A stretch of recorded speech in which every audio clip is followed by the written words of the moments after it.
Hey everyone, welcome back to the Staten Island Express, Pine Hollow out of Diagnostics.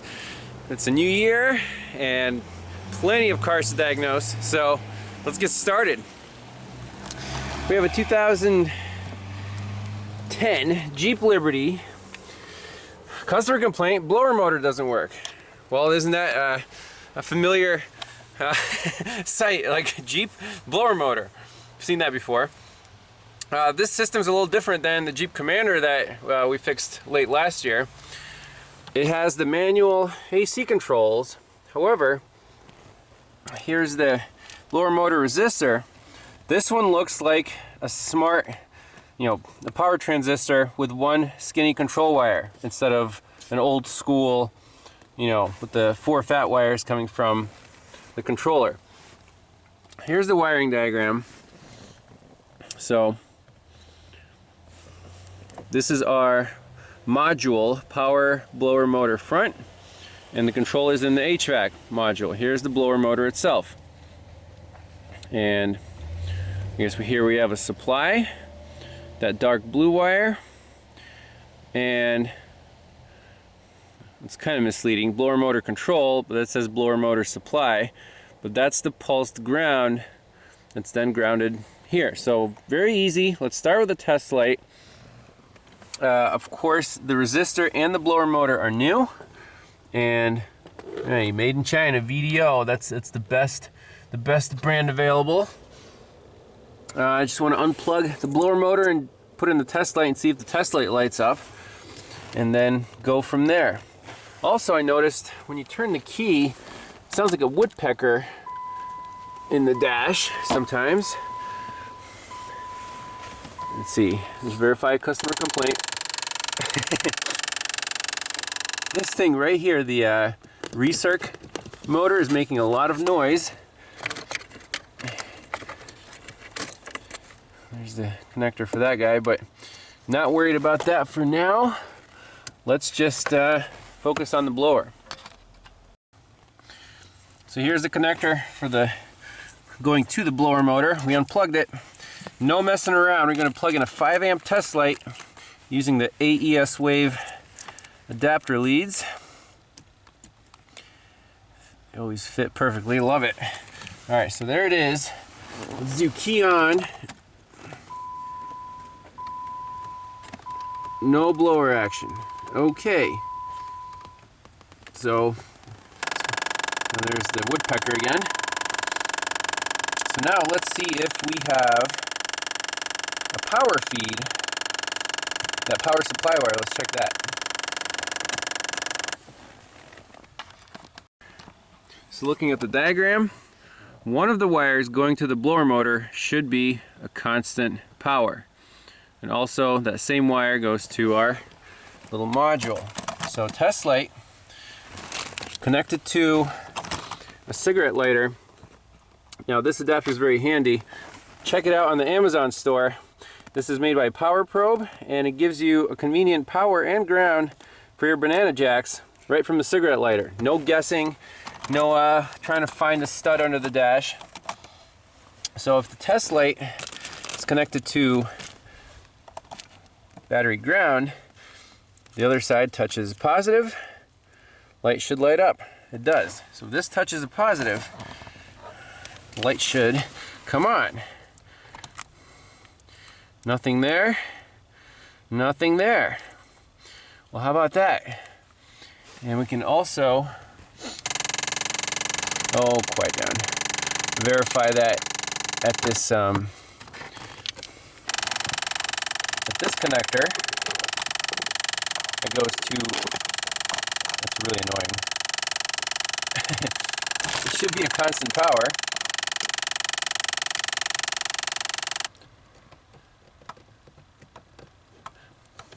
No power. We can verify the ground if we just move our test light to the positive. That's why that adapter is so handy. Yes, we do have a good ground. So let's see where that power supply comes from. So this dark blue wire, oh man, sometimes scrolling on all data is not trivial. Oh no, module, totally integrated power, B+ blower motor supply, not circuit board, non-serviceable. Who the heck designs this stuff? Why can't they just put a fuse like the old systems? Battery, and then from there it just goes everywhere. So let's dive under the hood, try to find this dark blue wire. Connector C6F1, see what's going on there. Okay, so we're missing the power feed, right? But before chasing, going to the tip-em, tearing the wires apart, looking for connectors, let's just make sure the rest of the system works. And the way to do that is to provide, again, carefully, provide a power to that circuit and, make sure everything works. How do we carefully do that? We can go through a 10 amp fuse right from cigarette lighter here and just test it on low speed. Don't like max it out, but just make sure the controller works and the blower is actually turning. So even if we don't use a fuse, we can use the 5 amp test light as our power source. So I just have it hooked up to the power wire, and if you turn the fan on, our light lights up dimly. Obviously you can't do full power. This is a very safe test to see that yes, we have control and our blower motor actually spins, so everything's good. We're just missing that power supply.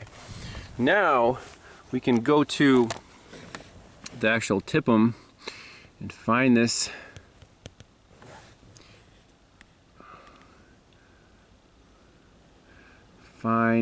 guy right here. So C6 F1 dark blue wire.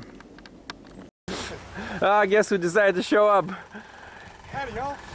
What do you think, Keith? Oh yeah, there's a woodpecker under the dash too. Oh, nice. At the recirc door. Yeah, probably is. So we're looking for a fat blue wire and a gray connector, C6. Here it is. And then Keith's like, hey, what's this? I don't know. And then he tells me the fuse is blown in there. Okay. So we don't know where that goes, but want to verify if there's power or not on this blue wire. Not get sidetracked, Keith. I'm just saying, I don't know what that is. I just happened to notice a fuse. Yeah, very good point though. So quick check with the test light. Indeed, there's no power on that blue wire. Now the question is, indeed, what is up with this fuse? We can easily check where it goes by rigging up two test lights. One can go right into here, feed this one, and then with the low amp test light we can check if our feed is restored at the blower motor. So now from test light from battery positive, pierce that blue wire. Test light's not lighting, the 5 amp. However, we can verify that the wire itself is good because our little test light now comes on the fat blue wire. So that wire isn't shorted. It's good to hear. It's just the tip-em isn't feeding it any power. Now the subscriber's going to want to know why it is that you have two bulbs hooked up and only one light. Right. See, that one went out since we unhooked the big one. Keith is saying you guys will want to know, how do we do this double test light circuit integrity check? Right. Right? And why don't both bulbs light, right? Okay, so the big bright test light is 5 amps. The little test light is like 100 to 200, 200 milliamps, yeah, let's say? 250 milliamps. So if you hook them in series, right, from battery power through both lights to battery ground, which one's going to light and why? Right? Maybe that should be like a trivia question. And we can do a test light giveaway. Ooh, bonus footage. Bonus footage. So write your answer in the comments. Use Ohm's law, that's the hint. But the tip-em isn't sending out any power. That's the diagnosis. needs a new tip 'em. I guess it's Staten Island. We don't do any parts repairs here, Keith. Well, yeah, I mean, this one might end up, there may be something more to it. Maybe hooking up a relay, something like that, switch power on, or this had battery power all the time, right? Yeah, it should have battery power all the time. So something like that could be rigged on this one. Yeah, but if need be. I think someone already rigged another circuit and blew the fuse. This is true. Yep. We still don't know what that's for. Yeah, maybe we can use that fuse holder to power the blower motor. Yeah, we can do a Russian repair, no problems. So we got the connector unplugged.